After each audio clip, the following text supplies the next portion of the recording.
Hello viewers, আপনারা সবাই কেমন আছেন? আশা করি আল্লাহর অশেষ রহমতে অনেক ভালো আছেন। তবে আজকে আমরা জানব কিভাবে লাকি ব্যাংকটি পরিচালনা করা হয়েছিল।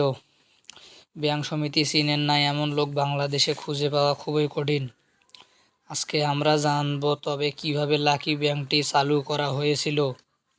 আজকে আপনারা জানবেন সেই প্রশ্নের সমাধান এবং এর পাশাপাশি জানতে পারবেন যে কে এই লাকি ব্যাংকটি পরিচালনা করেছেন এবং কিভাবে কত সালে কত তারিখে পরিচালনা করেছেন। 2025 সালের ফেব্রুয়ারি মাসের 2 তারিখে এই ব্যাংকটি পরিচালনা করা হয়েছে এবং প্রতি সদস্যকে মাত্র 200 টাকা দিয়ে লোন দেওয়া শুরু করেছিলেন। এবং এর পাশাপাশি জানতে পারবেন যে কে এই ব্যাংকটি পরিচালনা করেছেন। বাংলাদেশের রংপুর জেলার মিঠাপুকুর থানার 6 নং কাফরিখাল ইউনিয়নের জায়গির রোড, কুমারগঞ্জ বাজার থেকে 500 গজ পূর্ব দিকে নুনু চেয়ারম্যানের বাড়ি সংলগ্ন তার বাসা।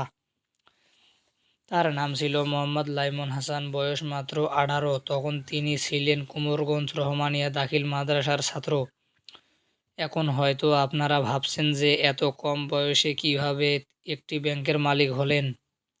আজকে আপনারা জানবেন সেই প্রশ্নের সমাধান। তাহলে চলেন মূল কথা শুরু করা যাক। 2024 সালে জমানো 5,000 টাকা দিয়ে তার নানার একটি সুপারি বাগ কিনেছিলেন। তার নানার নাম ছিল আব্দুল কাফি মিয়া। তিনি ছিলেন একজন কৃষক। সে তার নানার বাসায় থাকতো, কারণ হলো তার বাবা মা 2008 সাল থেকে ঢাকায় থাকেন। তখন থেকে তিনি তার নানার বাসায় থেকে পড়াশোনা করে যাচ্ছেন। তার বাবার নাম মোহাম্মদ জাহাঙ্গীর আলম। তবে এই ব্যাংকটি পরিচালনা করার মূল কারণ হলো দেশের গরিব দুঃখীদের পথ সোজা করার জন্য। তবে এই ব্যাংকটি যখন পরিচালনা করেন তখন তার বাবার কোনো মতামত ছিল না। তখন তিনি নিজেই মাত্র 800 টাকা দিয়ে এই ব্যাংকটি পরিচালনা করে যাচ্ছেন। তখন তার পাশে একটি গ্রাম ছিল, গ্রামটির নাম ছিল যাদবপুর।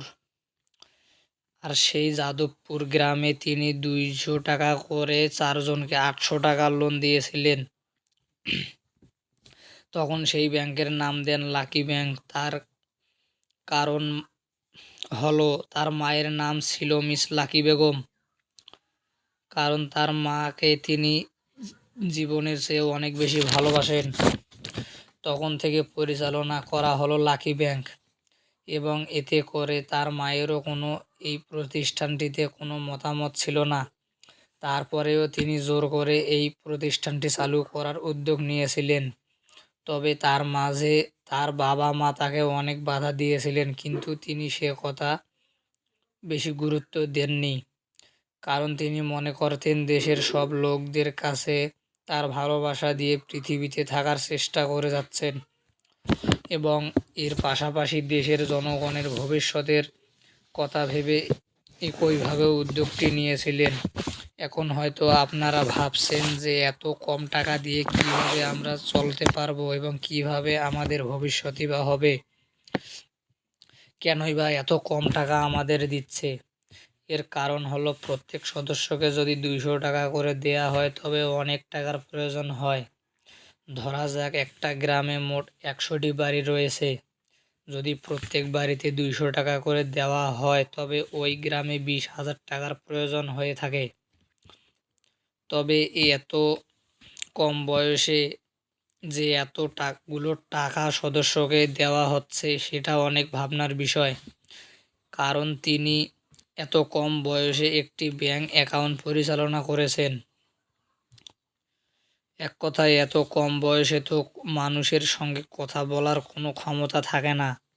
তবে আজকে আমরা এই কথাগুলো থেকে জানতে পারলাম কিভাবে লাকি ব্যাংকটি পরিচালনা করা হয়েছিল।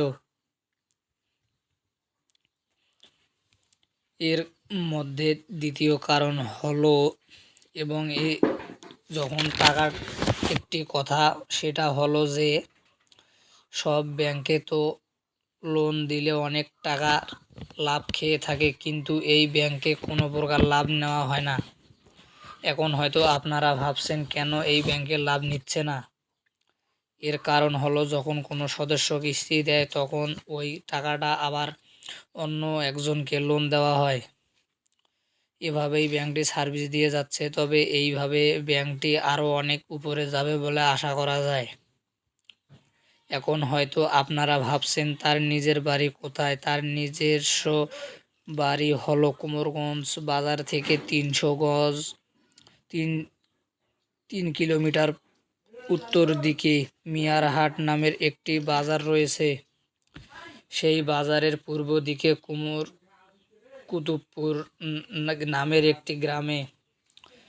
তো এই ছিল আজকের মোটামুটি খবর, কিভাবে লাকি ব্যাংকটি গঠন করা হয়েছিল। ভিডিওটি ভালো লাগলে চ্যানেলটি সাবস্ক্রাইব করে পাশে থাকা বেল আইকনটি অন করে দিবেন। ধন্যবাদ।